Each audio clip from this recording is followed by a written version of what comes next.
మాట్లాడుతున్న అంశం న్యాయాధిపతికి నమ్మకస్తులు కావాలి. న్యాయాధిపతికి నమ్మకస్తులు కావాలి. న్యాయాధిపతి అంటే జడ్జి, న్యాయమూర్తి. న్యాయమూర్తికి నమ్మకస్తుడు ఏం పని? లోకానుసారమైన న్యాయమూర్తులకి నమ్మకస్తులతో పని లేదు. సెక్షన్లు వాటి విధి విధానం మాత్రమే పరిగణలోకి తీసుకుంటాడు. ఆలోచించినటువంటి విధానంలో తీర్పు తీరుస్తాడు, అంతే. కానీ మన న్యాయాధిపతికి నమ్మకస్తులు కావాలి. రెండవ రాకడ వరకు నమ్మకంగా నిలబడేవాడు, నిలబెట్టేవాడు కావాలి. ఎందుకంటే మన దేవుని వాళ్ళరా, ఈ రోజున మనం మాట్లాడుతున్న ప్రతి మెసేజ్ ప్రపంచవ్యాప్తంగా 296 దేశాలలో అనేక వేల మంది ఇంచుమించు పిల్లలు ఈ రోజున వీక్షిస్తున్నారు. వారికి ఇంకా లోతైన మాటల భావం అవసరమే ఉన్నది కనుక వారి దృష్టిలో పెట్టుకొని ఈ అంశాన్ని ఈ రోజున ఇస్తున్నాం. న్యాయాధిపతికి నమ్మకస్తులు కావాలి. ఒకసారి మీరు ఆలోచించగలిగితే, పోయి చూడగలిగితే, అటు ప్రింట్ మీడియా కానీ, ఇటు ఎలక్ట్రానిక్ మీడియా కానీ, నువ్వు చూసినటువంటి టీవీ రంగం కానీ, మరి ఏదైనా కానీ, లోకం అంధకారముతో క్రమ్మి ఉన్నది అన్న సంగతి మనందరికీ తెలుసు. తెలియదేమే కాదు, అందరికీ తెలిసిన దేవుడు కోరుకున్న విధానం మనుషులు నిలబడకపోవడానికి గల కారణం ఏమిటో ఈరోజు మనకు తెలియాలి. బోధ లేదా అంటే బోళ్ళంత ఉంది, బోధకుడు లేరా అంటే బోళ్ళంత మంది ఉన్నారు. ఎక్కడ చూసినా సువార్త సునాదముతో యావత్ ప్రపంచం హోరెత్తిపోతుంది అన్నది నీకు చెప్పవలసిన కొత్త కాదు. ఎక్కడ చూసినా, ఏ చర్చిలో చూసినా ఏదో ఒక వెకేషన్ ఏర్పాటు చేసుకోవటం, దేవుని పేరిట ఎన్నో రాత్రులు గడపటం అన్నది కొత్త కాదు. కానీ దేవుడు అంటున్నాడు అంధకారం అంటున్నాడు. ఆయన అంధకారం అంటున్నాడు. ఇన్ని సువార్త సభలు జరుగుతున్నా, ఇంతమంది బోధకులు కనపడుతున్నా, 3 వంతులు పైగా ప్రపంచంలో క్రైస్తవ పిల్లలు ఉంటున్నా లోకం అంధకారం అంటున్నాడు. మనకేం కనపడుతుంది? ఇక దేవుళ్ళు ఉంటున్న పిల్లలకి అంధకారంలో ఉంటున్న సంగతి తెలియక ఆ బాధల వైపు అనేక మంది పిల్లలు వెళ్ళటం దేవుడికి ఏమాత్రం నచ్చని స్థితి, పరిస్థితి. అంధకార జీవితంలో ఆ బాధల జీవితం కలిగిన మనిషి దేవుని పేరిట దగా చేస్తున్నాడు అన్న సంగతి కూడా మర్చిపోయాడు. ఈ రోజున దేవుని పేరిట ఎంత దగా జరుగుతుందో మీకు తెలియపరుస్తున్నాను. అందుకే న్యాయాధిపతికి నమ్మకస్తులు కావాలి.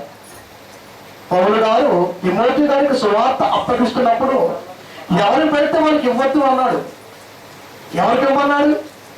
బలవంతుడికి ఇవ్వమన్నాడు, నమ్మకస్తుడికి ఇవ్వమన్నాడు. నమ్మకస్తుడి చేతిలో సువార్త లేకపోతే అది అమ్మకానికి పెట్టాడు అని దేవుడు ఎప్పుడూ ఒక్కని చెప్పాడు. నెరవేరుతూ వస్తుంది, నెరవేరుతూనే జరుగుతుంది. పొగబారిన జీవితం అన్నాడు దేవుడు దాన్ని. పొగబారిన జీవితం అంటే, పొగబారటం ఏంటండి? పొగబారటం అంటే ఇంట్లోకి పాము వచ్చింది అనుకోండి, ఇంట్లో పొగ పెడతారు, తన కళ్ళు మసక మారుతాయి. ఎటు పోవాలో తెలియదు, ఎటు పోయినా తనకు తెలుసు ఉన్న విధంగా వెళ్ళిపోతుంది. మాటు వేసిన మనిషి కాటు వేయకపోడు, దాన్ని పొగబారిన జీవితం అన్నాడు. అంటే ఇప్పుడు క్రైస్తవ జీవితానికి పొగబారిందంటే కళ్ళకు పొగబారింది, మనోనేత్రానికి పొగబారింది. ఈ ఎటైనా మాత్రం ఎటు పోయినా కరెక్టే అనుకుంటాడు, ఎటు పోయినా కరెక్టే. చనిపోతే తప్ప నా కంటికి నా మనసుకి పొగబారింది అన్న సంగతి వారికి తెలియదు. ప్రారంభ కాలం నుంచి 40 మంది ప్రవక్తలతో యావత్ ప్రపంచం గర్వించదగ్గగా దేవుడు 65 పుస్తకాలతో బైబిల్ ఇస్తే ఈ రోజున మొక్కలు చెక్కలుగా చిరిగిపోతుంది. బైబిల్ చీల్చేస్తున్నారు. బైబిల్ని ప్రొటెస్టెంట్ బైబిల్ 65 పుస్తకాలతో మన చేతుల్లో ఉంటే, రోమన్ క్యాథలిక్ వారు నమ్మింది కూడా ఇదే గ్రంథం అయితే వాడి చేతుల్లో 73 పుస్తకాలు ఉన్నాయి. ఆర్థోడాక్స్ అనే వాడి దగ్గర 86 పుస్తకాలు ఉన్నవి. చరిస్మాటిక్ అనే వాడి దగ్గర మరొక 10 పుస్తకాలు ఎక్కువగా ఉన్నవి. ఏది నమ్మాలో, ఏది నమ్మకూడదో, ఏ మాట ఎలా పోతుందో మనిషికి ఈ రోజున అర్థం కాకపోయేసరికి పొగబారిపోయింది జీవితం. సత్య సంబంధమైన సువార్త ప్రపంచానికి అందాలని ఆనాటి కాలం నుంచి దేవుడు కోరుకొని కన్నీరు కారుస్తూనే ఉన్నాడు. ఈ రోజుకి నీ దగ్గరకు రానే వచ్చింది. ప్రారంభ కాలంలో సువార్త చాలా బెస్ట్గా ఉంది. ప్రారంభ శతాబ్ద కాలంలో ఆరంభించింది 12 మంది, మరొక ఆయన యాడ్ అయ్యాడు, 11 మందితో ప్రారంభమైంది.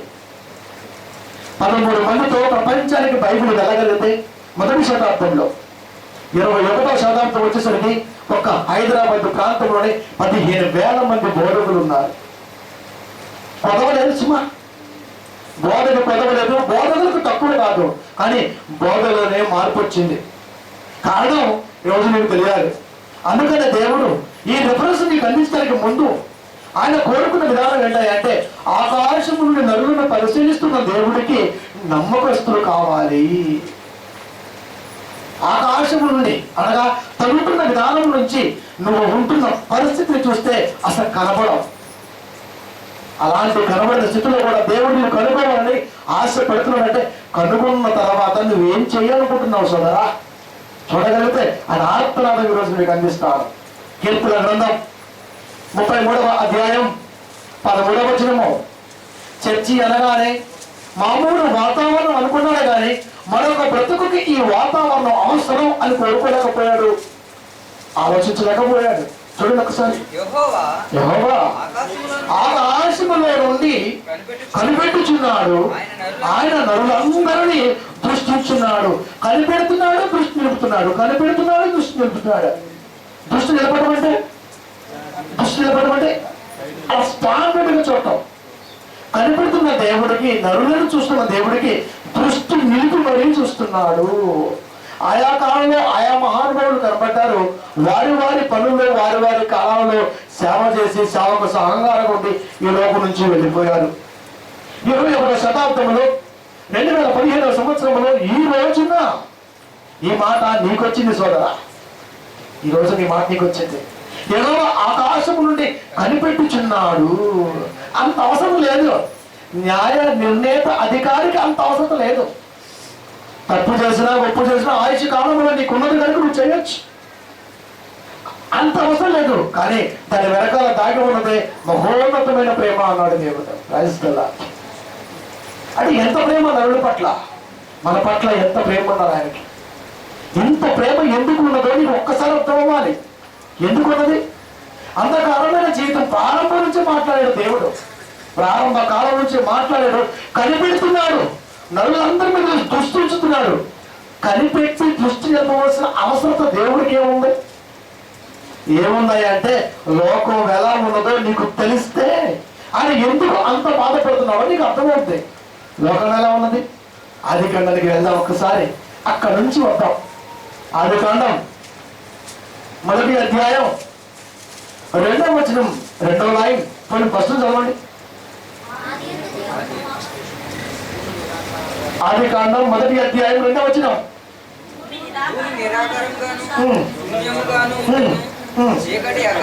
చీకటి అగాధ జలముల పైన క్రమ్మి ఉండెను, దేవుని ఆత్మ జలముల పైన అల్లాడుచుండెను అన్నది అక్కడ. చీకటి అగాధ జలాలని క్రమ్మితే దేవుని ఆత్మ క్రమ్మిన ఆ అగాధ జలాల పైన అల్లాడుచుంటుంది అంటున్నాడు ఆయన. అగాధ జలం ఏందో, కమ్మటం ఏందో, చీకటి ఏంటో అనుకుంటున్నాడు కదా. కాదు మన దేవుని వల్ల. ప్రకటన గ్రంథం 17వ అధ్యాయం 17వ వచనం ఫుల్ క్లారిటీగా మాట్లాడుతున్నాడు దేవుడు. దేవుని ఆత్మ అల్లాడుచున్నది, చీకటి కమ్మిన అగాధ జలముల పైన దేవుని ఆత్మ అల్లాడుచున్నది అంటే ఆ మాటలో భావాన్ని ఈ రోజు నీకు తెలిస్తే, ఎందుకు ఆకాశం నుండి కనిపెడుతున్నాడో, ఎందుకు నరులందరి మీద దృష్టి నిలుపుతున్నాడో నీకు అర్థమవుతుంది. చూడయ్యా, ప్రకటన గ్రంథం 17వ అధ్యాయం 15వ వచనము. మరియు ఆ వేశ్య కూర్చున్న చోటు నీవు చూసిన జలములు, ఆ వేశ్య కూర్చున్న చోటు నీవు చూసిన జలములు మనుషులను, జన సమూహములను, జనములను, ఆయా భాషలు మాట్లాడే వారిని ప్రపంచ వ్యాప్తముగా దేవుని పిల్లల వైపు దేవుని దృష్టి ఉన్నది. వేశ్య కూర్చుని అంటున్నాడు. వేశ్య అనగా అపవాది. చీకటి అగాధ జలాలకు అమ్మితే దేవుడి ఆత్మ అల్లాడుతున్నది. వెలుగు ఎవడు తీసుకొస్తాడా, వెలుగులో ఎవడు నడిపిస్తాడా, ఆ వెలుగు కొరకు ఎవడు ఆతృత పడతాడా, ఆ వెలుగులో ఎవడు ఉంచుతాడు. ఆయా తరాలలో అల్లాడుచున్న ఆత్మకి ఈ రోజున మనిషి సమాధానం చెప్పగలిగాడా? నువ్వు చూసిన ఆ జనములను జన సమూహములను ప్రపంచ వ్యాప్తముగా దేవుని పిల్లలను సూచించుచున్నది అంటున్నాడు ఆయన. అందుకే వేసి కూర్చుంది కనుకనే ఆ సంగతి క్రైస్తవ పిల్లలకు తెలియదు కనుకనే ఎలా కూర్చుందో నీకు అర్థం అవ్వాలంటే ఈ రోజున వాక్యాన్ని ఆలోచిస్తే తప్ప నీకు అర్థమవును. దెయ్యం అనే కూర్చోడదా? అయితే దెయ్యం అందుకునే హడల్ అంటాడు అయ్యగారు. హడలే దెయ్యం అంటే అయ్యగారికి హడలే. ఇవేనా దేవుని వల్లరా? అమ్మవారు కూర్చుందంటే మామూలుగా కూర్చోలేదండి. అలా కూర్చొని ఉంటే దేవుడు ఈ మాట రాయించాడే కాదు. కనుక ఆకాశం నుండి కనిపెట్టుచున్నాడు, నలుగురు అందరి మీద దృష్టి నిలుపుచున్నాడు. అందరి మీద నిలిపాడు, కానీ కొందరే దొరికారు. ఆ కొందరు కూడా ఎలా ఉండాలని కోరుకున్నాడయ్యా అంటే అదే కీర్తన గ్రంథం 33వ అధ్యాయం 19వ వచనము. అదే కీర్తన గ్రంథం 33వ అధ్యాయము 19వ వచనము. యెహోవా దృష్టి ఆయన యందు భయభక్తులు కలవారి మీదను ఆయన కృప కొరకు కనిపెట్టు వారి మీదను నిలుచుతున్నది. అంటే అందరి కొరకు కాదు. మనం చెప్పాను మీకు, యేసుక్రీస్తు వారు రావడం మాత్రం అందరి కొరకు వచ్చాడు, కానీ ఎవరి కొరకు ఉండాలి అన్నది మీకు వివరంగా చెప్పారు. క్రీస్తు రాకలో పరమార్థాన్ని ఒక రోజు మీకు మాట్లాడాడు. అందరి కొరకే వచ్చాడు, అని అందరిలో వెరియేషన్ చేస్తే ఎవరి కొరకయ్యా అంటే మీతో మాట్లాడారు. ఈ రోజు కూడా దానికి సాదృశ్యంగా ఇస్తున్నాడు దేవుడి మాట. యెహోవా దృష్టి ఆయన యందు భయభక్తులు గల వారి మీదను అంటున్నాడు ఆయన. తర్వాత ఆయన కృప కొరకు కనిపెట్టు వారి మీదను పిలుచుచున్నది. అంటే అందరి మీద కాదు, భయభక్తులు గల వారి మీద, కృప నిలుపు వారి మీద, కృప కొరకు కనిపెట్టు వారి మీద మాత్రమే ఉంటుంది. ఆకాశుని కనిపెడుతున్న దేవుడికి భయభక్తులు గల వారు ఎందరు దొరికారు? నన్నందరి మీద దృష్టి పెడుతున్న దేవుడికి ఆయన కృప కొరకు కనిపెట్టుకున్న వారు ఎందరు దొరికారో నీవు ఆలోచించాలి. ఏమండి? ఎందుకంటే మ్యాక్సిమంగా మనం ఆలోచిస్తే, మన బ్రతుకును ఆలోచిస్తే మన తాత దేవుళ్ళు ఉన్నట్టుగా మన దగ్గర లేదు లిస్టు. తండ్రులు అరాపరా. ఇక మన దగ్గరకు వచ్చేసరికి తెలుసుకునేసరికి పోయినంత అయిపోయింది. ఇక ఇక్కడ నుంచి ప్రారంభమైన ఈ జీవితాన్ని దేవుడు ఒక్కసారి నువ్వు జ్ఞాపకం చేసుకుంటే, తాతలు లేరు, తండ్రులు ఉన్నారో లేదో తెలియదు. ఇక నీ వంతు వచ్చేసరికి, నీ వయసు వచ్చేసరికి ఏ వయసులో దేవుడికి వచ్చావో నీకు తెలుసు. ఇక ఎక్కడి నుంచి నువ్వు ఆలోచిస్తే తిరిగి మారలా దేవుళ్ళో ఉంటున్నటువంటి ఈ సమయం అనగా ఈ యొక్క పరిణామాన్ని ఆ పరిణామానికి ఎప్పుడు కూడా ముడిపెట్టి చేర్చకూడదు అంటున్నాడు. కలిగి లేని వారితో కలిగి ఉన్నవాడు ఏకీభవించకూడదు అంటున్నాడు ఆయన. నువ్వు కలిగి ఉన్నావు, వారు కలిగి లేరు. వారు ఎలా ఉన్నారో నీకు అర్థమవుతుంది, నువ్వు ఎలా ఉండకూడదో నీకు అర్థమవుతుంది. ఈ మాట ఎంత స్పష్టంగా దేవుడు చెప్పాడంటే నిజంగా క్రైస్తవ బిడ్డలకు ఏమాత్రం అర్థం ఏంటంటారా? కనిపెడుతున్నాడు అంటున్నాడు దేవుడు. కృప కొరకు ఎవడైతే ఎదురు చూస్తాడో వాడు మాత్రమే దేవుడి యొక్క ఆలోచనలు ఉంటాడు అంటున్నాడు. వేసి కూర్చుంది జనాల మీద అంటున్నాడు ఆయన. ఇప్పుడు వాళ్ళ నుంచి జనాలు తీసుకురావాలి. సువార్త ఉన్నట్టుగానే ఉంటది, కానీ సువార్త కాదు, శుభవార్త. నీకు అందుతుంది లోకానుసారంగా శుభవార్తే సోదరా. సువార్త ఎక్కడిది? సువార్త తొంగలో ఎక్కేశారు, శుభవార్తని కొండ మీద పెట్టేశారు. ఏ సభలో చూడండి, ఏ సంఘ పాస్టర్లో చూడండి, మీకు వినబడుతున్న ప్రతి మాటలు మ్యాక్సిమంగా శుభవార్తే ఉంటది.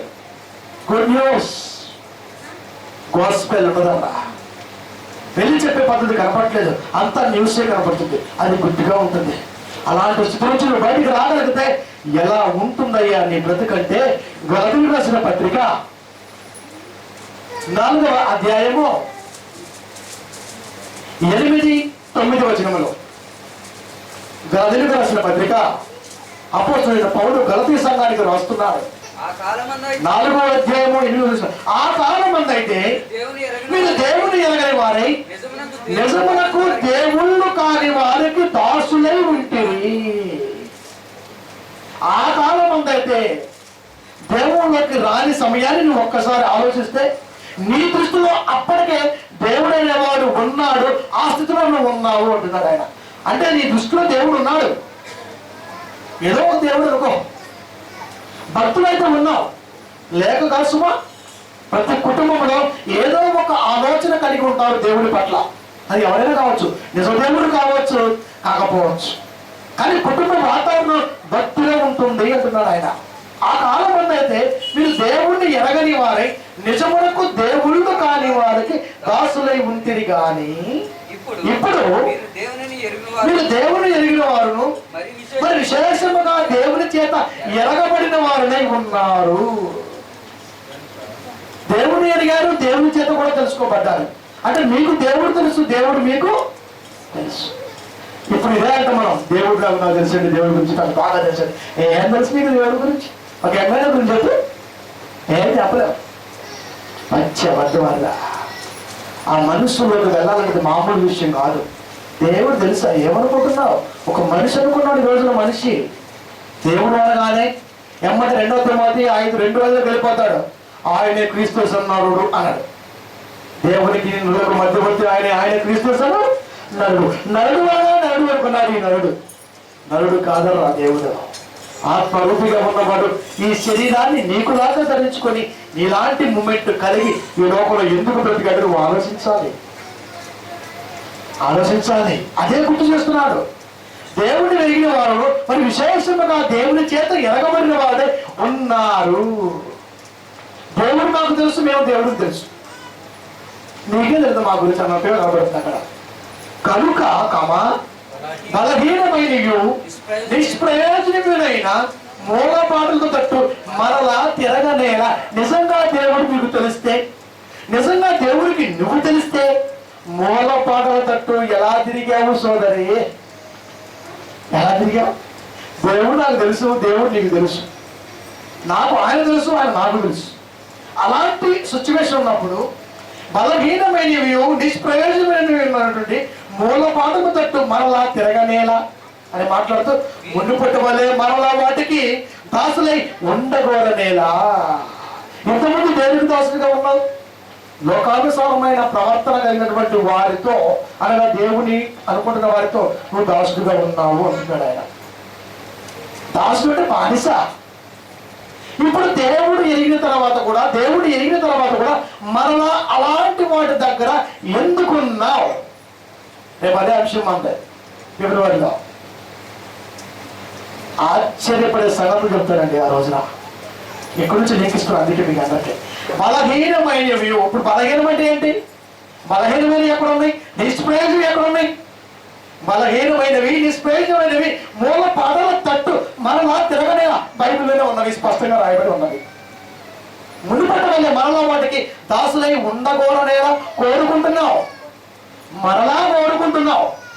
దేవుళ్ళు ఉండి కూడా ఇంతకు ముందు దేవుడిని ఎరిగిన జీవితంలో ఉన్నటువంటి స్థితిని ఎరిగినటువంటి స్థితిలో ఉండి కూడా కోరుకుంటున్నామంటే నీలో మార్పు లేదు సోదరా. సమాజంలో ఈ రోజున బోధ జరుగుతుంది. ఎలాంటి బోధ జరుగుతుందో నీకు అర్థం అవ్వాలి. ఎలాంటి విశేషవంతమైన ఆలోచన ఈ పట్ల మనసుల్లో నింపుతున్నారో నీకు అర్థం అవ్వాలి. అలా అర్థమైతే ఈ మాటతో లోపలికి వెళ్దాం. కొరింథీయులకు రాసిన మొదటి పత్రిక 8వ అధ్యాయము 3వ వచనము. కొరింథీయులకు రాసినటువంటి మొదటి పత్రిక 8వ అధ్యాయము 3వ వచనము. ఒకడు దేవుణ్ణి ప్రేమించి అతడు దేవునికి ఎరుకైన వాడే. దేవుణ్ణి ప్రేమించినలా అంటే దేవుని చేత ఎరగబడి, దేవుని చేత విశేషంగా ఎరగబడిన మనము, దేవుని చేత ప్రేమింపబడిన వారము. బలహీనమైనవి నిష్ప్రయోజనమైన వాటిని మూలపాటల తట్టు మరలా ఎలా తిరుగుతున్నావు? మునుపటి వలె మరలా వాటికి ఎలా దాసుడు ఉంటున్నావు? దేవుడు నిజంగా మనకు తెలుసుంటే, దేవుడిని ప్రేమించుంటే, ఆయన ఎరిగాము కనుక మరలా మూల పాఠాల తట్టు ఎలా తిరుగుతున్నావు? నిజంగా దేవుడు మనకు తెలిస్తే అలా వెళ్ళాం. నిజంగా మనకు తెలిస్తే అలా వెళ్ళాం. అది ఊబి అని తెలిస్తే అక్కడికి వెళ్ళాం. ప్రయాణిస్తున్న అడవిలో ఊబి కనపడదు, మామూలుగా ఊబిలాగా ఉంటుంది. తెలిసిందనుకో ఆ ప్రాంతానికి వెళ్ళాం, తెలియకపోతేనే వెళ్తాం. ఇప్పుడు ఎప్పుడు చూసినా ప్రయాణిస్తున్న ఆ అడవిలో ఊబి ఎక్కడున్నదో, ఓట ఎక్కడున్నదో, దాని మేట ఎక్కడున్నదో నీకు తెలిసినప్పుడు ప్రాంతాన్ని తప్పించుకొని వెళ్తావు తప్ప దాన్ని టచ్ చేసి మాత్రం వెళ్ళాం. తెలుసు కనుక ఒక అడవి గురించి తెలిస్తేనే తగు జాగ్రత్త తీసుకుంటున్నావే. ప్రపంచాన్ని కలిగించిన దేవుడి గురించి తెలిస్తే ఎందుకు జాగ్రత్త తీసుకోవట్లేదు?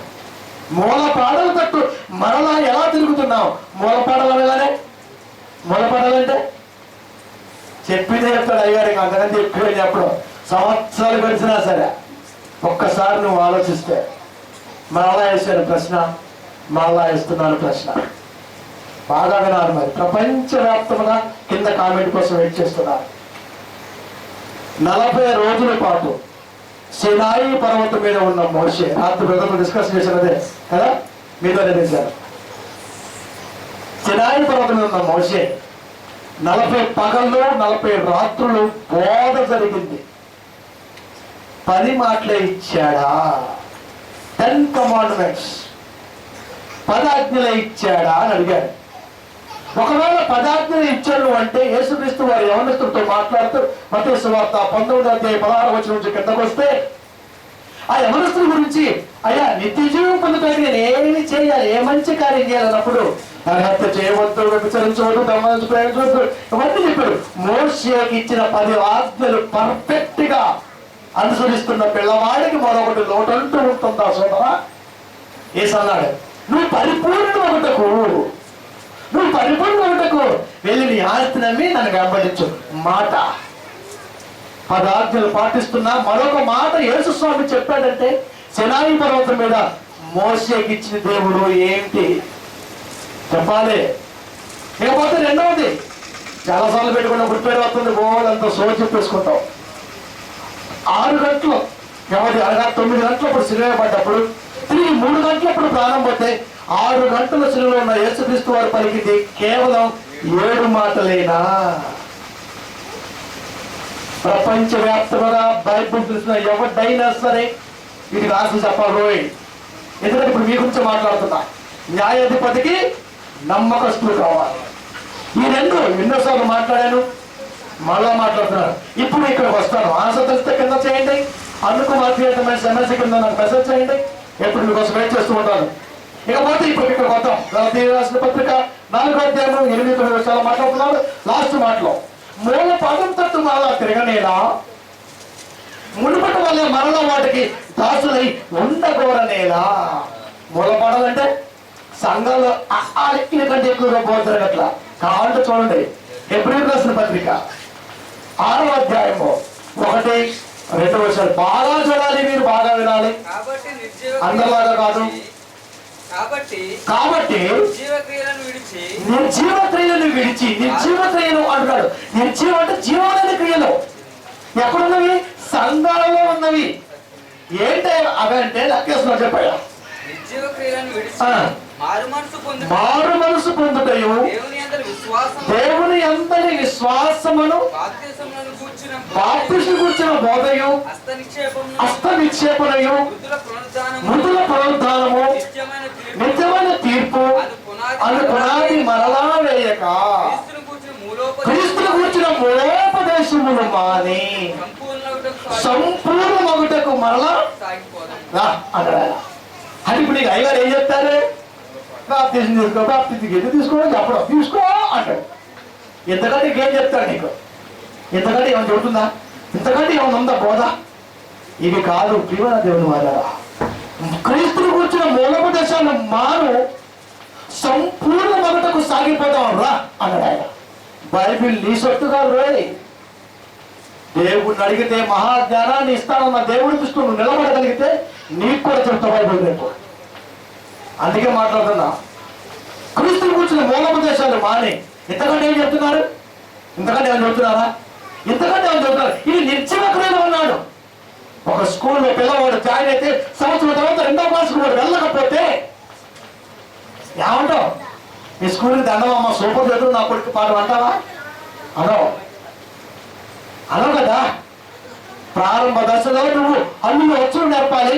జరుగుతున్నటువంటి జీవితకాలపు బ్రతుకుల్లో వాటికి భావాలు నేర్పాలి. అది బైబిల్. క్రీస్తుని గురించిన మూలోపదేశాలు మాను. నిర్జీవ క్రియలు. ఇంతకంటే ఏం జరుగుతుందా బోధ? ఏం జరుగుతుంది? దేవుణ్ణి ప్రేమించడం అంటే ఇవి నేర్చుకోవటం కాదు, ఇంకా ఏదో కోరుకుంటున్నాడు. దేశ కూర్చున్నటువంటి లోకంలో జనాల సమూహం చూస్తే ఆయా భాషలో మాట్లాడాలి కనబడుతున్నా, ఏ భాష చూసినా, ఏ భాష చూసినా దేవుని గురించి పరిపూర్ణ జ్ఞానం లేకపోయేసరికి ఈరోజు అదే అనుకుంటున్నాడు మనిషి. తనకు తెలిసిందే గొప్ప అనుకుంటున్నాడు. ఏంటనుకుంటున్నారు ఆ బైబిల్ అంటే? నిత్య విద్యార్థిగా నీ బతుకు కాలం అంతా నిలబడగలిగితే కాస్త అర్థమైంది. వచ్చు అనుకోకు, అది వట్టి మాట. ప్రతి క్షణం కూడా నువ్వు బైబిల్ మీద ఏకదృష్టి నిలపాలి. ఎన్నో సంగతులు మేధావులు అందరి మాటలు ఈ రోజున క్రైస్తవులకు మనకే అందించాడు దేవుడు. ఒక మార్గం ఉన్నది. ఆ మార్గం పట్టుకుని వెళ్ళగలిగితే ఖచ్చితంగా నీకు వస్తాయి. జ్ఞానం ఎవరి సొత్తు కాదు, దేవుడు సొత్తు. అది కనుక దేవుడు మన మూల పడవ తట్టు నిజమైన క్రియలో ఇంతకంచి ఏమైనా చెబుతున్నారా? మృతుల పునరుద్ధరణ అంటాడు, బాప్టిజం పడాడు, హస్తనిక్షేపం పడాడు, గోళ్ళంతా అంతకు మించి మరొక పదవి ఎప్పుడు కనపడదు. ఇంతే ఉంటుంది. అది కాదు కదా. ఇప్పుడంతా మళ్ళా 1 కొరింథీ 8:3 ఒకడు దేవుడిని ప్రేమించాడా అతడు దేవుడికి ఎరకైన వాడు. నిజంగా దేవుడికి నువ్వు తెలిస్తే ఆయన మాటల్లో భావం ఈ రోజున మనిషికి అర్థమయ్యేది. సగానికి పైగా క్రైస్తవులు ఉన్నారు తెలియని వాళ్ళు దేవుడి గురించి. ఏ సంఘాన్ని వెళ్ళండి, ఏ సంఘంలో చూసినా సరే నువ్వు చిన్న ప్రశ్నిస్తే రోజున సమాధానం దొరికేది కాదు. చాలాసార్లు ప్రశ్నించాం కదా. యేసుక్రీస్తు వారి సిలువలో పేతురు వారికి ఎదురైన సమస్య ఏమన్నది అక్కడ? అయ్యా నీ కొరకు ప్రాణం పెడుతున్నప్పుడు పేతురు, నా కొరకు నువ్వు ప్రాణం పెట్టలేవు, 3 సార్లు అబద్ధం ఆడుతా ఉన్నాడు. కోడి కుయ్యక ముందు 3 సార్లు అబద్ధం ఆడుతా ఉన్నాడు. సైనికులు వచ్చినప్పుడు నువ్వు ఆ ఏడుస్తూ తిరిగిన వాడు కాదా అన్నప్పుడు కాదు అన్నాడు. వెంటనే కోడి కూర్చుందాకు వీలేదా? క్రీస్తున్న మాట ఏంటి? ముంబారు కోడి కుయ్యను, ఆ తర్వాత నేను భావం ఏంటని అడిగేంత వరకు ఆన్సర్ రారా. మరి ఏం చెబుతున్నావు సంఘాల్లో? ఏం చెబుతున్నావు? ఎలా చెబితే సంఘం మార్చుకుంటుంది, ఎలా చెబితే దేవుడికి న్యాయమైతే వాడు దొరుకుతాడు. ఆలోచించాలి మన దేవుని వల్ల. కనుక నిజంగా దేవుణ్ణి ప్రేమిస్తే ఈ రోజున పేతురు అన్న మాట కూడా నువ్వు తీసుకొని ఉండాలి. యోహాను సువార్త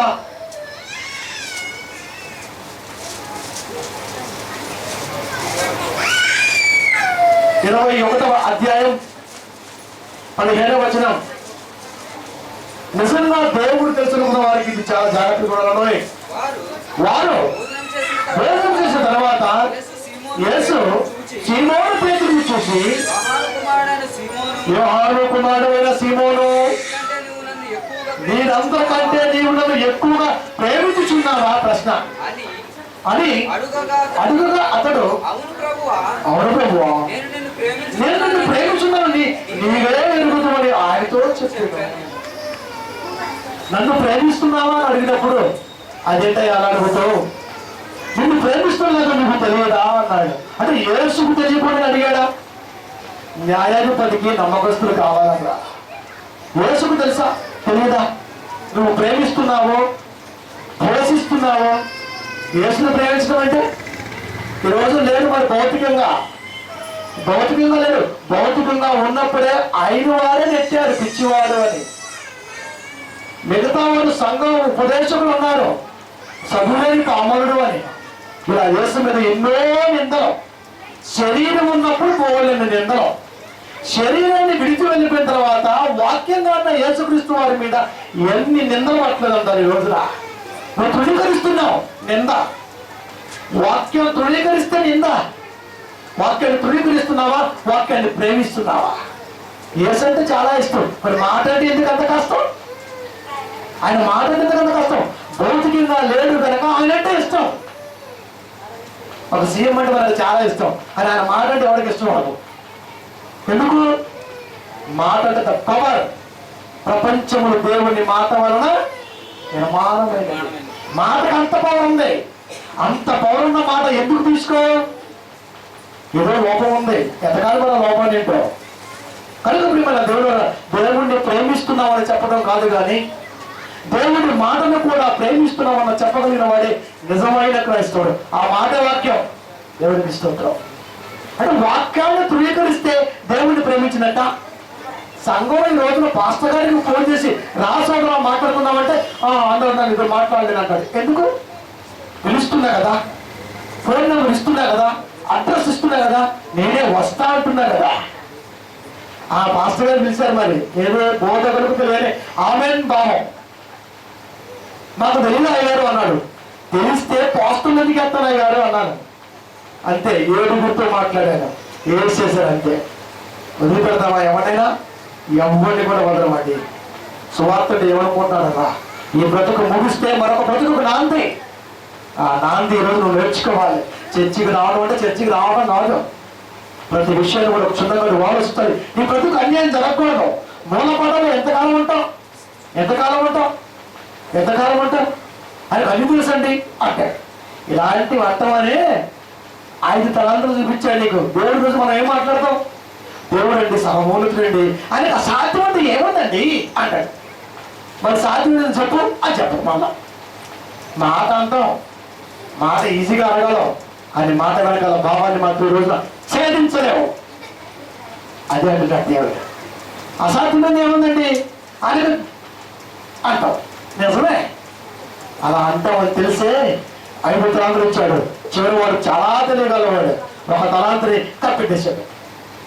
విత్తన చోట కోయేవాడు నీ గురించి నాకు తెలియదా అన్నాడు. ఒరే ఒకటి రా అన్నాడు. అంతే, నేను వాడికి ఇచ్చేశాడు. ఎందుకు? అది తెలియతే అట్లా ఎక్కువ ఉంది నీ దగ్గర. అందుకనే 5 ఎవరైతే కష్టపడి 5 సంపాదించాడో వాడికి నీరు కూడా ఇచ్చాయి, నువ్వు నాకు పనికి రావు అని. ఆయనకు తెలియదా విత్తన చోట కోయేవాడని, లేని వాటిని పిలిచేవాడని ఆయనకు తెలియదా? ఆయనకు తెలిసింది నువ్వు చెప్పడం కాదు సోదరా. బైబిల్ అంటే ఎవరుకుంటున్నారా ఈ రోజున? అదే అంటున్నాడు పేతురు గారిని, నువ్వు నన్ను ప్రేమిస్తున్నావా అన్నప్పుడు, అదేంటో ప్రభావ నీకు తెలియదా అన్నాడు. అయితే నా గొర్రెల మేపన్నాడు. గొర్రెలు మేపడం అంటే మేపకపోతే మేయవా? కాబట్టి గేదెకి మేత వేయకపోతే మేయదా? వదిలే చూడు, కట్టేసి మేత వేసిన అవసరం లేదు గేదెకి, వదిలేసినా వేసింది, ఆకలి ఎద్దు కాబట్టి. ఇప్పుడు గొర్రెలు మేపు అన్నాడు.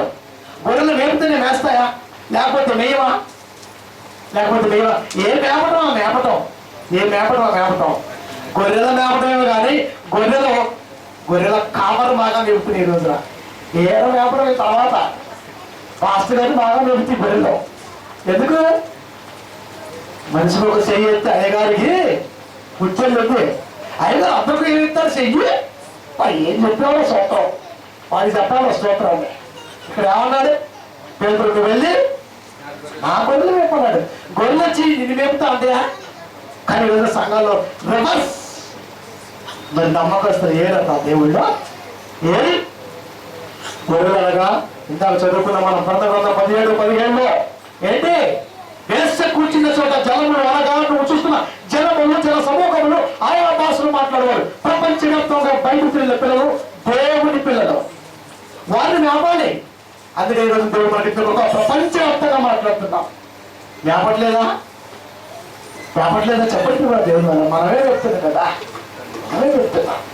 ప్రేమించడం అంటే దేవుని పిల్లలను ఆ వేసి కూర్చున్న స్థలం నుంచి అనగా ఆయా సంఘాలలో సత్య సంబంధమైన బోధలేనప్పుడు కష్టమైన నష్టమైన వాళ్ళు ఇబ్బంది పెట్టా ఏ రకంగానైనా సరే నువ్వు తీసుకురావాలి, నువ్వు తీసుకొని రావాలి, తప్పించాలి. అక్కడి నుంచి ఒక ప్రమాదం నుంచి తప్పించాలి అంటే అది మామూలు విషయం కాదు. ప్రేమ ఉన్నవాడు తప్పించగలడు, ప్రేమ లేనివాడు చూస్తూ ఉంటాడు. ప్రేమ ఉన్నవాడు తప్పించగలడు, ప్రేమ ఎవరికైతే ఉంటుందో వాడే తప్పించగలడు. తొడేళ్ళ మట్టుకు పంపిస్తున్నాం మిమ్మల్ని అన్నాడు దేవుడు. తొడేళ్ళు ఏడన్నాయి లోకంలో వేశ్య కూర్చుంది. తొడేళ్ళ స్వభావం కలిగి సంఘ కాపులుగా చాలా మంది అవుతూ మేత వలసిన వాడు మేస్తుంటే న్యాయాధిపతికి నమ్మకస్తుడు ఏడారా ఎక్కడున్నాడు? తిరుగుతున్నాడా? లేదరా. కనుక సమస్తాన్ని కూడా అనగా ఈసారి ఈ రెఫరెన్స్ ఒక మంచి భావాన్ని చూపిస్తాను. ఏమంటే ఒకసారి నువ్వు చూడగలిగితే ఒక ఆలోచన చూపిస్తారు. మార్కు సువార్తలోకి వెళ్తున్నాను. మార్కు సువార్త 10వ అధ్యాయము విడమర్చి మాట్లాడతాను. స్పష్టంగా మీరు చూడాలి. అందరు సంఘ కాపురులాగా అరవలేను, కేకలు వేయలేను, వేస్తే మీకు అర్థం కాదు.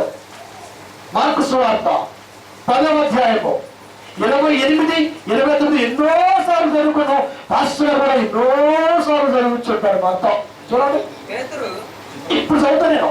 పేతురు ఇదిగో నేను సమస్తమును విడిచిపెట్టి నిన్ను వెంబడించమని ఆయనతో చెప్పసాగాను. అందుకు యేసును నా నిమిత్తమును, స్వార్థ నిమిత్తమును, ఇంటినైనను, అన్నదమ్మునైనను, అక్కజనునైనను వాడు ఇప్పుడు యెహోమందు హింసలతో పాటు నూరంతలుగా పడిపోతారు ఉంటాయి. ఇప్పుడు నేను చెబుతాను చూడు. పేతురు గారు అంటున్నారు, పేతురు ఇదిగో నువ్వు సమస్తం విడిచిపెట్టి నేను ఎవరిచింది ఆయన చెప్పసాగారు. అందుకు ఆయన నా నిమిత్తమును సువార్త నిమిత్తమును అన్నాడు. ఆయన ఏంటి, సువార్త ఏంటి? రెండు ఒకటి కదా, ఒకటి కదా. ఆయన ఏంటి, సువార్త ఏంటి? పాస్టర్ గారు మాట్లాడతాడు, ఏమని తెలుసా? ఏమని? నేను సావకుడు అన్ని వదిలేసాను అంటాడు. అంటాడా అంట. మా గారు ఉన్నాడు మహానగర్లో, ఎవరు తెలుసా? పరంజ్యోతి 25,000 రూపాయలు శాలరీ సార్కి వదిలేశాడు, సువార్తకు వచ్చాడు.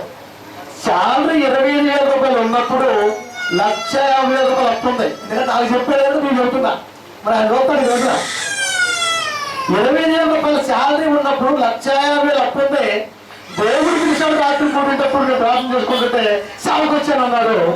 దేవుడి నిమిత్తం నా నిమిత్తం వచ్చాడు, లేకపోతే సువార్త నిమిత్తము అన్నాడు ఆయన. దేవుడి నిమిత్తం సేవకు వచ్చాడు, సేవకు వచ్చినాక సువార్త నిమిత్తం సంపాదించుకున్నా. దేవుడి నిమిత్తం సేవకు వచ్చాడు, సువార్త నిమిత్తం సంపాదించుకున్నా. ఇలా జాగ్రత్తగా మాట్లాడుతున్నాడు దేవుడు. నా నిమిత్తమును సువార్త నిమిత్తమును అన్నాడు ఆయన. నా నిమిత్తము సువార్త నిమిత్తము 2 పదాల సమ్మేళనాన్ని రోజు దేవుడు మాట్లాడుతున్నాడు. దేవుడి నిమిత్తం సేవకు వచ్చావు, సువార్త నిమిత్తం దేవుడిని అడ్డమిడుగుని సంపాదించావు. అదే సంఘానికి చూపిస్తున్నావు. ఇంటినైనను అన్నదమ్ములైనను అక్క చెల్లెలు అంటే సువార్త ప్రయాణం వల్ల నీకు ఇల్లు గుర్తు రాకూడదు. సువార్త ప్రయాణం వల్ల నీకు అన్నదమ్ములు గుర్తు రాకూడదు. సువార్త కొరకు అక్క చెల్లెలు అసలే గుర్తు రాకూడదు. తల్లిదండ్రులు గుర్తు రాకూడదు. ఏది కూడా గుర్తు రాకూడదు. సువార్త నిమిత్తం దేవుడి నిమిత్తం దేవుడికి వచ్చిన తర్వాత సువార్త నిమిత్తం సాగుతుంటే కలిగింది ఏది కూడా నీ కంటికి కనపడకూడదు. అది ప్రేమించడం అంటే. ఏది కనపడదు. సువార్త నిమిత్తమే నీ ప్రయాణం సాగాలి. ఎందుకు? జలాల మీద వేసి కూర్చుంది, ప్రపంచం తన హస్తగతం చేసుకుంది, బోధ ముసుగులో ఈరోజు గోడంతా జరుగుతుంది. ఆత్మలు అరగలిపోతున్నవి, అన్ని కూడా క్షోభించిపోతున్నవి. అందుకే ఆకాశం చూస్తున్నాడు, నమ్మకస్తుడు ఉంటాడా అని చూశాడు. ఆ రోజు నా పాలు కనపడ్డాడు. సౌలు అనేవాడు నాకు ఉన్నదండి, ఆయన పాలు కనపడ్డాడు.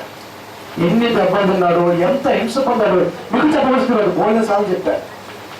అలాంటి పాలు మళ్ళీ 21వ శతాబ్దంలో కనబడతాడా అంటే తక్కువగా ఉన్నారు. పాలు తక్కువగా ఉన్నారు. అంత నేలపాలు జీవితాలే కలిగిన వారు ఎక్కువ ఉన్నారు. కనుక ప్రియమైన దేవుడు వల్ల ఇంత జాగ్రత్తగా నా నిమిత్తమును సువార్త నిమిత్తమును అంటే దేవుడి నిమిత్తం దేవుడికి వచ్చిన తర్వాత, దేవుడి కొరకు వచ్చిన తర్వాత సువార్త నిమిత్తం ప్రయాణిస్తున్నప్పుడు నీకు ఇల్లు గుర్తు రాకూడదు, బంధువులు గుర్తు రాకూడదు, ఏది గుర్తు రాకూడదు. అలా విడిచి ఆత్మల రక్షణార్థమై వేసి కూర్చున్న ఆత్మల దగ్గరకు నేను వెళ్ళి విడమరిచి వాళ్ళు తీసుకొస్తే ఏం కావాలని తెలుసున్నాడు. నాకు తెలుసు నీకేం కావాలో అన్నాడా లేదా? పరిస్థితి మాట్లాడాం. అడగబడ్డప్పుడు ఆంతర్యం ప్రేక్షకుడు మాట్లాడాం. ఏం కావాలో తెలుసు, నువ్వు అడిగితే అవసరం లేదు. ఇప్పుడు అవి నడుచుకుంటూ వస్తే అంటున్నాడు. సువార్త నిమిత్తం స్వచ్ఛందంగా నువ్వు సాగిపోతే నీ ఇంటికి ఏం కావాలో, నీ ఒంటికి ఏం కావాలో నడుచుకుంటూ వస్తాయి. అదే అన్ని ఎరగొట్టి అంట. ఏమని?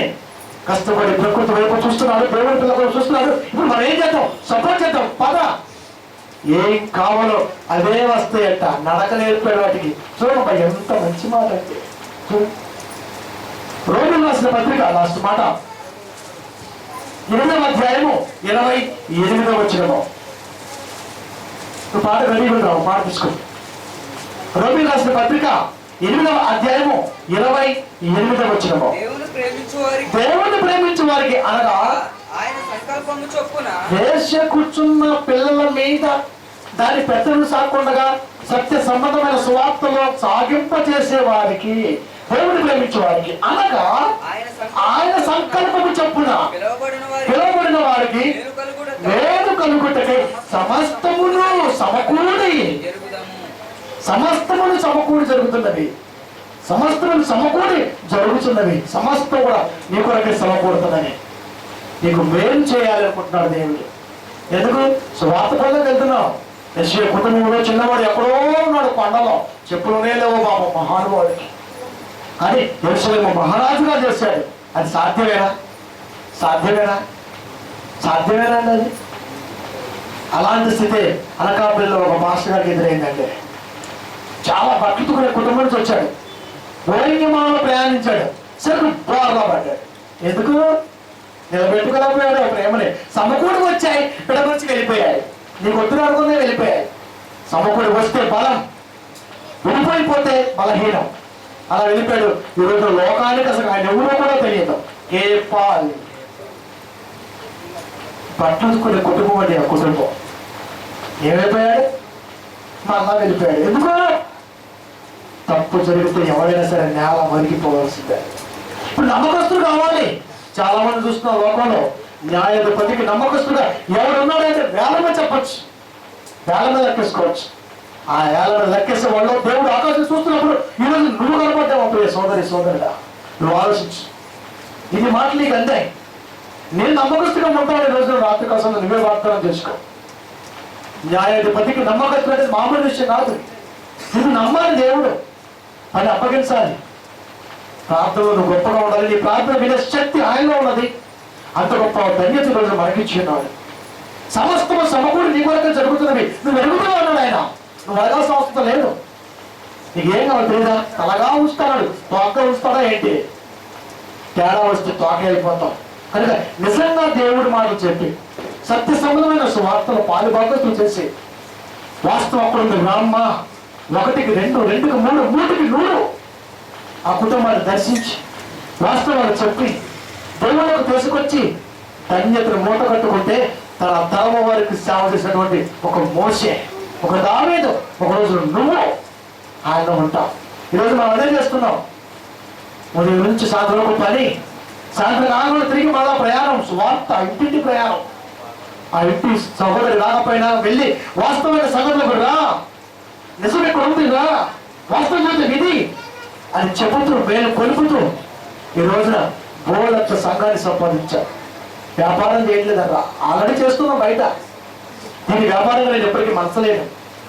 న్యాయాధిపతికి ఈ తరంలో సరే నాలాంటి వాడు ఒకడు కావాలి. నమ్మకానికి ఒమ్ము చేయని వాడిగా నేను ఉండాలని కోరుకున్నాను. కనుకనే ఇంత కష్టపడి పనిచేస్తున్నాను, ఇంత ఇష్టపడి సేవ చేస్తున్నాను. ప్రతి కుటుంబంలో అవసరం ఈరోజు నా అవసరం గుర్తిరుగుతున్నాను. ఎవరి దగ్గర పెట్టట్లేదు, ఎవరిని ఇబ్బంది పెట్టట్లేదు. నాకున్న దాంట్లో, నాకు కలిగిన దాంట్లో నా పిల్లలకు పంచుతున్నాను, నాతో సమానంగా చూసుకుంటున్నాను. అది వాక్యపరంగా నేర్చుకున్నది నేనే మీకు నేర్పుతున్నాను. కనుక న్యాయాధిపతి అనగా తీర్పు తెచ్చే దేవుడు, ఆయన ముందు ఒకరోజు నిలబడతాం. రేపు అదే సభ నిలబడేటప్పుడు తీర్పు తీర్చున్నప్పుడు నమ్మకమైన బలా మంచి దాసుడా అని ఒక పౌరునట్టుగా నన్ను అనాలి, ఒక ఇష్టనట్టుగా నేను అనాలి, ఒక నయోమీ నట్టుగా నేను అనాలి. ఇలా అనుకుంటూ ఉంటే ఎంత ధన్యతరా, ఎంత ధన్యత. కనుక మళ్ళా ఫస్ట్ వర్షంతో వచ్చి నడుచుకుందాం. కీర్తన గ్రంథం 33వ అధ్యాయం 13వ వచనం. యెహోవా ఆకాశము నుండి కనిపెడుతున్నాడు, ఆయన నరులందరినీ దృష్టించుతున్నాడు. కనిపెడుతున్నాడు, దృష్టి నిలుపుతున్నాడు. ఎందుకు? చాలా మంది వాక్యాలకు అలాడిపోతారు. వేసి కూర్చుంటుంది, అపవాది కూర్చుంటుంది, వాక్యం ఎన్నట్టుగా ఉంటుంది, కానీ ఏది అర్థం కావట్లేదు. ఒక ప్రశ్నకు సమాధానం దొరకకపోతుంది. ఇవన్నీ కూడా దేవుళ్ళు కావాలి అంటే, దేవుళ్ళ నిలబడాలి అంటే ఖచ్చితంగా నువ్వు సత్య సంబంధమైన మా స్నేహంలోనే ఉండాలి. న్యాయాధిపతికి నమ్మకస్తుగా విరాతక సమయంలో నువ్వు ఉంటావా? లేదా న్యాయాధిపతిని అమ్ముకున్న వాడిగా అపనమ్మకస్తుడిగా నువ్వు ఉంటావో నువ్వే నిర్ణయించుకోవాలి. నమ్మకస్తుడువా అపనమ్మకస్తుడువో నీ చేతులు ఉన్నది. నీ ఆలోచనకే విడిచిపెడుతున్నాం. ప్రార్థించుకుందాం. ప్రార్థించుకునే ముందు మంచి పాట పాడతామా? సోదరుడు చూడండి, నా సిస్టర్